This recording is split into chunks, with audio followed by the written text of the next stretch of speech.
And let's talk about the 936 board. The 1050, I love the 1050 board. I think it's a really great board. It's really functional, has a lot of features, but some people do get a little overwhelmed with how much it can do. Again, you don't have to do everything with it. Use that quick start guide, it makes it easy. It's a neat board, but for people that get a little overwhelmed with that board, we can do something a little more simple. And we can do the 936 board. The 936 board, let's go back to the 1050 for a second. 1050 board can go into any of our operators. It's backwards compatible. It can go into any of our swing gates, any of our slide gates, anything. So you can retrofit any board with the 1050 board if you're doing retrofits or replacements. In our older control boxes, we just had 4 standoffs that match our older green circuit boards and the 936 board. And this board, you might need the mounting plates to mount the board, okay, but those are available. In all the new control boxes, there's actually 3 standoffs for this board as well as the 4 standoffs for the other boards. So in the new control box, you can fit either board in them. But like I say, 1050 board, compatible with anything, backwards compatible, it can do anything. Swing gates, slide gates, the 3500 articulating arm operator, any of them. The 936 board, on the other hand, is strictly for our linear actuators, okay?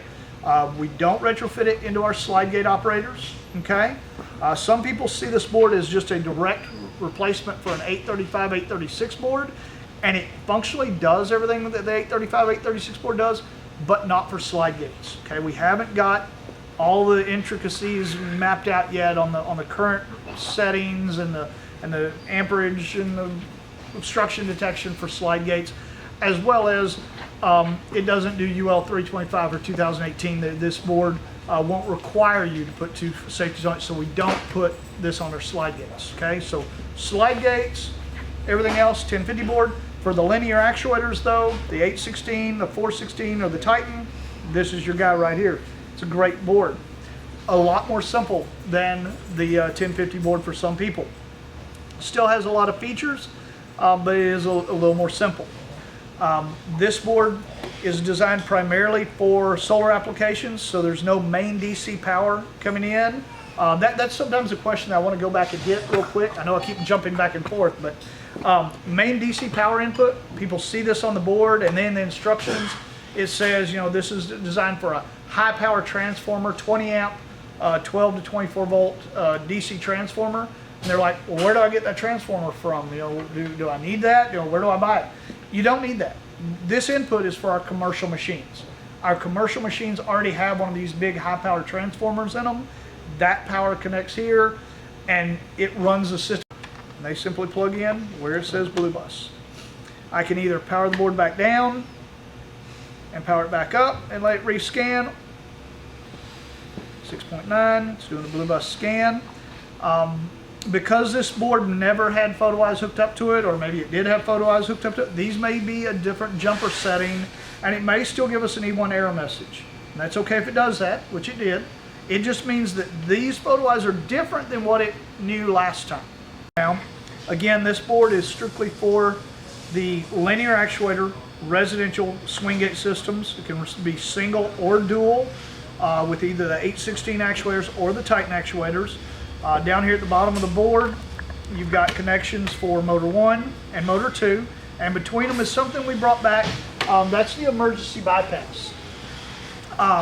One thing that is different on these units, that I'll show you right now, is you'll see that the motor connection on the 1050 board was a 3-terminal connection. On the 936 board, it's a 2-terminal connection. So I'm going to swap that out right now. This board, as we said, 12 volt. It'll run 12 or 24 volts actually on the board, but the primary focus of this board is our 12 volt applications, our 12 volt residential applications. A lot of people use this board to replace 835 boards and even 635 boards, and as long as it's in a swing gate application with the linear actuators, that's 100% okay. On slide gates, if you're replacing an 835 or 836 board, you want to go to the 1050 board. On the 3500, the articulating arm operator, on that unit, if you're replacing an 835 board, again, you want to go to the 1050 board. This board is strictly for the linear actuators. So we've got this board powered up. Again, it gives us our firmware version when we power it up. We've already got our safety devices connected. You'll see this board is actually asleep, and we've got our monitor safety device on, and now we're going to plug our motor in right there. The motor then plugs in right here. Second motor would plug in here if it was the dual. Again though, we brought something back that isn't on the 1050 board that a lot of people really like having back, and that's this emergency bypass connector right here. And this is a way of direct powering the board, or direct powering the motor to test the motor. And you can see that we plug in the left side, it immediately sends power to the motor to open the gate. If we plug it in the right side, it closes. So it's just a quick, easy way to test our motor direction, motor functionality, especially if it's a repair we're doing. Keep in mind, in the emergency bypass, it doesn't stop on the limits. It'll run until you either unplug it or it blows a 15 amp fuse, one of the two. So we've got our motor plugged in, powered up, monitor safety device is on. I'm going to go ahead and just factory default this board, just press and hold the reset button, because I don't know if it had been programmed before. It's going to go to FD, factory default, and then LR is going to start blinking. So LR blinking means it's in an unlearned state, and in the unlearned state, I can open by holding the open button, or close by holding the close button. And just like on the 1050 board, I have an encoder light right down here that as it's running, I can see my feedback from my encoder. And when the gate gets to the open position, I've got an open limit indicator here and a close limit indicator right there above my orange and white wires. So we're coming all the way open. And boom, we're on the open limit. And of course, if I hold the close, we can go all the way close, and then I'd have a light right above the white wire for the close limit indicator. So once I get my motor installed, my limits adjusted, I'll be ready to learn it. Okay? LR blinking indicates that it needs to learn. I simply press and hold the learn button until LR goes solid. It takes about 5 seconds. You saw that pause for just a second there. Some people think that that means it's ready to learn. But I hold it for 5 or 6 seconds till LR goes solid, and then I press OK. So now what it's going to do, it's going to look for how many motors are connected to the board, what kind of motors. It's going to open the gate just partially. Now it's going to close the gate all the way. It's looking for that close limit. Encoder's working. Closing all the way. When it gets all the way closed, I should get a close limit light right there. In just a second, there's our close limit light. Now it's opening. Now it's looking for that open limit. And again, just like on the 1050 board, it's looking for what kind of motors, how many motors, how much amperage the motors are drawing. The difference on this board, I don't tell it that it's a swing or a slide because it's only for swing gate applications. I don't tell it light, average, or heavy. It's going to program everything as an average. Okay? It's going to set all the defaults right in the middle. So it's doing all this learning at about half speed. When it gets fully open, we're going to get an open limit light right there. You'll see that on these, the light's red. There's separate lights for open and close, as opposed to the 1050 board. It was one indicator that goes green and red. One of the problems we have with the 1050 board is colorblind people. Real hard to find out if that light's green or red sometimes. So we change things on this board. Now it's closing full speed. You'll see it's counting down to the closed position, and we're closed. CL, closed limit. So now we don't have to hold the buttons anymore. We can just press and release open. Starts opening, accelerating up to full speed, counting just like on the 1050 board. Counts all the way up to a 99 when it gets fully open. There's our slowdown. And we're in the full open position, OP for the open position, okay? And then we press close. It'll count from 99 all the way down to 0 when it gets closed. Again, the main thing that in the learning process is that it's learning where those limits are set, okay? We can still adjust the limits after we've learned it, but if we adjust the limits a whole lot and the counting gets skewed a lot, you might want to relearn it so that it counts accurately 0 to 100, 100 to 0. So the counting is important and the amperage profile, okay? That's it on this board. It's programmed, it's ready to go. So now just a few buttons. Just like on the 1050 board, we have a force button. Press force, FC for force level is defaulted at 3.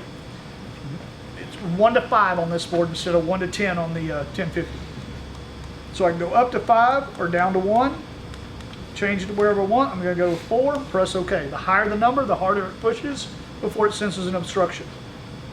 This board has static and dynamic force levels in it as well, but they're set together. Okay, that board, you can choose them separately on the 1050. This board, static and dynamic force levels are together. So that's everything in force. The next one is our slowdown. So when we press slowdown speed, SP, is set for 3. We can take that up to 5 or down as low as 1. Now, what this is where the unit is going to slow down. Where on the 1050 board, we can choose where it slows down, how much it slows down, acceleration, deceleration, all that. We have all those individual parameters we can change. This board, we're only changing one parameter, and that's the position that it slows down.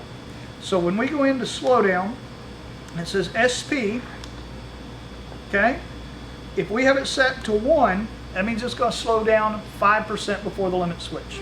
2, 10%, 3, 15, 4, 20, 5, 25%. So the earlier it slows down, the more it's going to slow down. The later it slows down, the less it's going to slow down. Okay? This is really important because the earlier you slow the motor down, the more it's going to slow down, the more power it's going to lose. Okay? So when you slow a DC motor down, it's great to slow a motor down. That's great. You know, everybody wants to see that gate slow down and come up and hit that stop. They don't want to see it slam against that stop. I get that. But the problem is, a DC motor, when you reduce voltage and slow it down, it loses power. Okay? Actually, the amperage doesn't go up because we see that where it does, because we're actually pulsing the voltage to the motor, so that keeps our amperage level pretty level. But the overall average voltage to the motor is going to drop, and so it slows the motor down. But the main thing that happens is the torque of the motor, the power of the motor plummets. The more you slow it down, because it's not operating at the voltage it's designed to operate at. Think of it like this. We're in a manual transmission vehicle. We're going uphill. As long as we're staying on the accelerator and we're going 60 miles an hour, we can stay going 60 miles an hour. Okay, we got plenty of power to make it to the top of the hill. But as we take our foot off the accelerator and we start slowing down, now we're going slower, but we're still in 4th gear.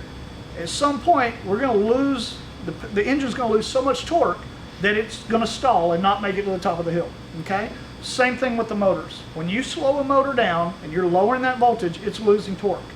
Depending on the application, depending on the gate, depending on how it swings and the weather, wind conditions, things like that, we have to maintain enough power to make sure we get that gate all the way closed. If it stalls before it gets all the way closed, it's going to sense an obstruction.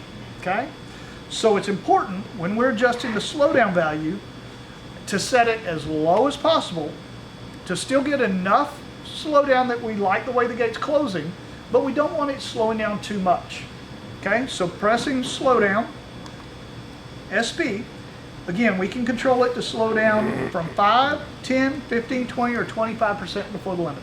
My recommendation is to set that as low as possible for the best reliability on the board. 2 or 1 is where I set them. Rarely do I ever set them above that. Sometimes on really, really light gates, I'll set them up to 4, but very rarely. Usually 3, 2, or 1 are my settings on slowdown. Okay? Auto close button, real simple there. Auto close, AC. It's defaulted to 0, off. We can set that for however many seconds we want before the gate auto closes and hit OK. Those are your main 3 programming buttons. The next button is the options button. First one comes up is blue bus. If we add anything or change anything, let's say we change our jumper settings. We decide we want our blue bus photo eyes to work differently, and we change the jumper settings. We need to go in, hit options, go to blue bus, and hit learn, and relearn the blue bus. Okay. Also in here though, we've got blue bus biparting.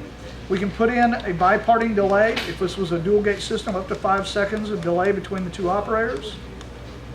We also have run alarm, RA for run alarm, if we want to turn the run alarm on before the gate moves. RC for radio channels. Okay, let's talk about the radio channels real quick. Same radio receiver we had on the 1050 board, the OXI radio receiver. To plug it in, it's upside down in this board to fit better. Again, mode 1 programming. I'm going to delete the memory real quick because we had the transmitters programmed in the other one. So I'm going to press and hold the button. Green light's going to come on. I'm going to plug it in all the way. Now I'm going to hold the button. Press and hold the button. Green light's going to come on. There it is. Green light's going to go out. And on the third flash, I'm going to release. 2, 3. There we go. Sorry about that. I couldn't see the light for the glare on the lights. It's deleting the memory.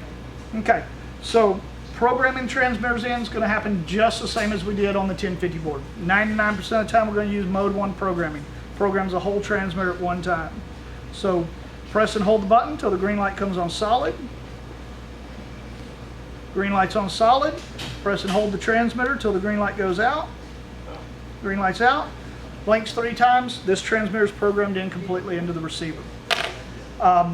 Because this is a residential board, I don't have as many options for what the radio channels do as I do on the 1050 board. Okay, we made this very simple, very easy. So the transmitter is programmed in. Both buttons are programmed into the receiver. Button 1's in channel 1, button 2 is in channel 2. Okay, so now I'm going to wake the board up. I'm going to press options.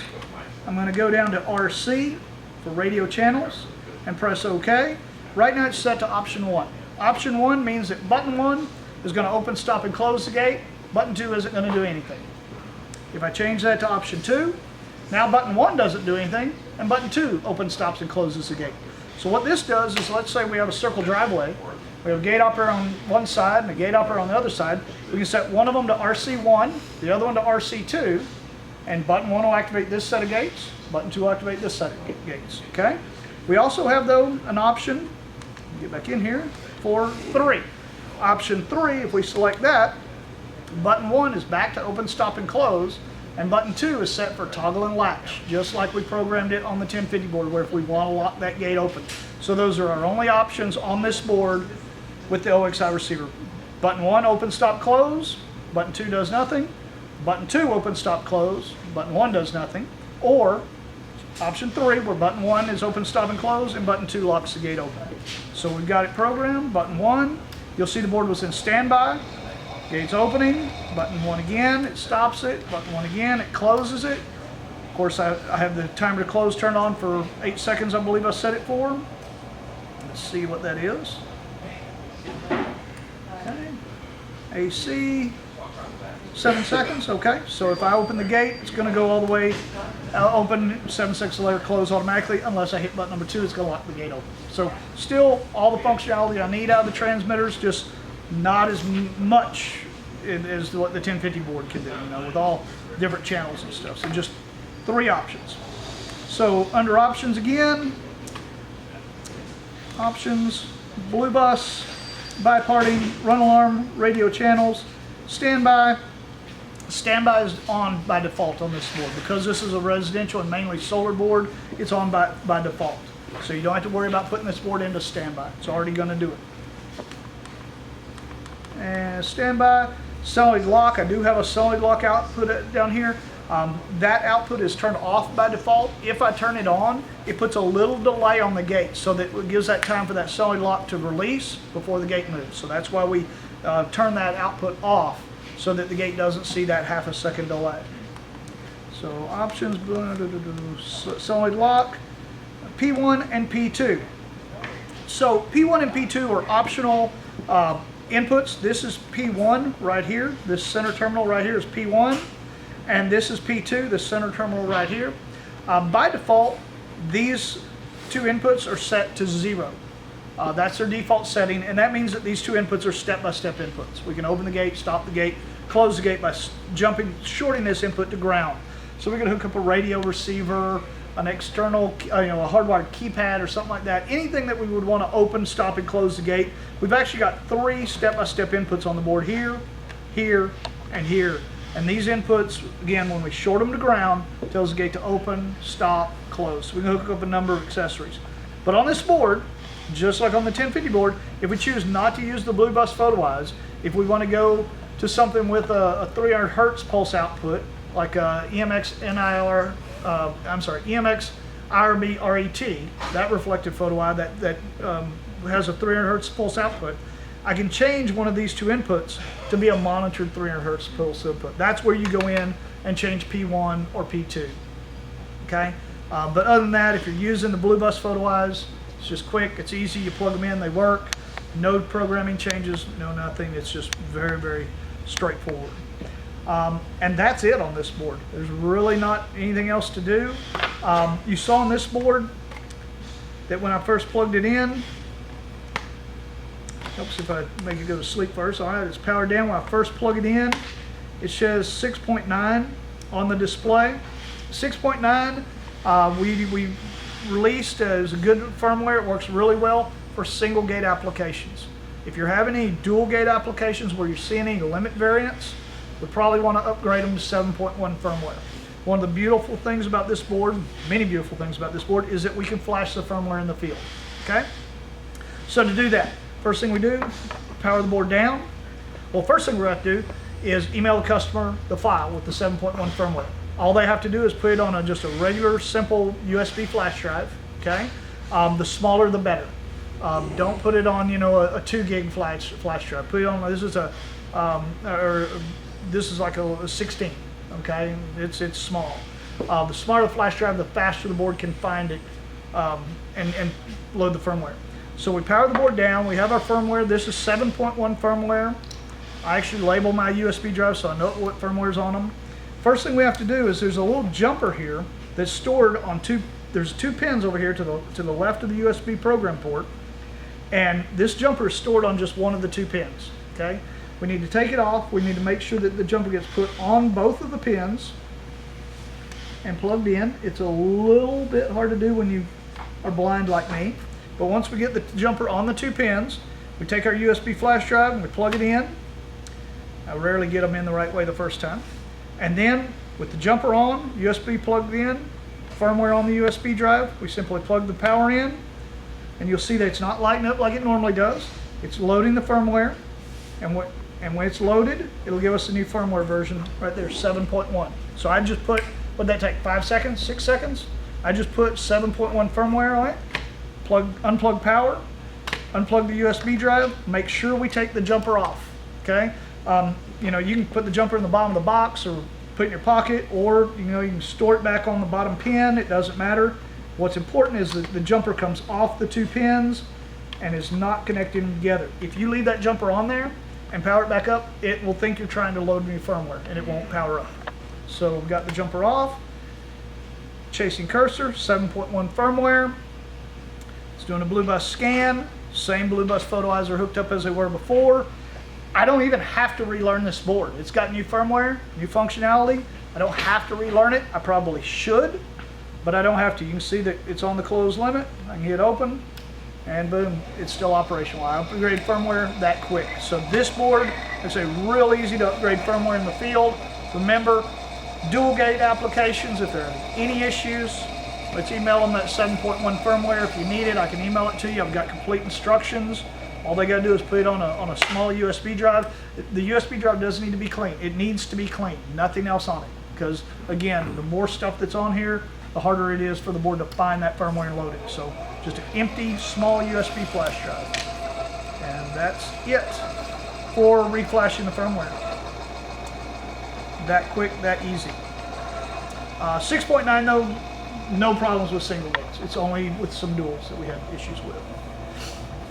So that's pretty much it on the 936 board. Any questions on it? It's too easy, no questions. Yeah, I like it. I I like that.